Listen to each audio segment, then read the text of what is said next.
Hello everyone, welcome to our channel Techavro. So today I'm going to show you how you can set reminder on iPhone.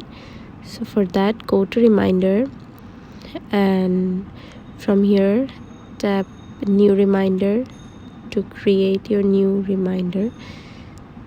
So I'm going to tap new reminder and then over here tap your title. So I'm going to type iftar and iftar time, and then you have to set your details.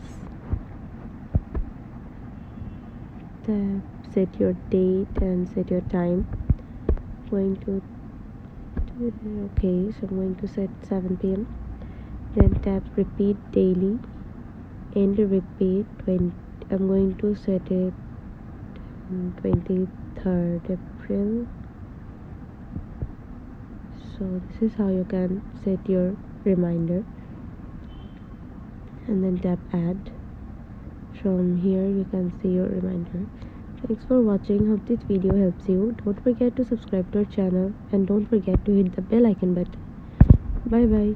See you in the next video.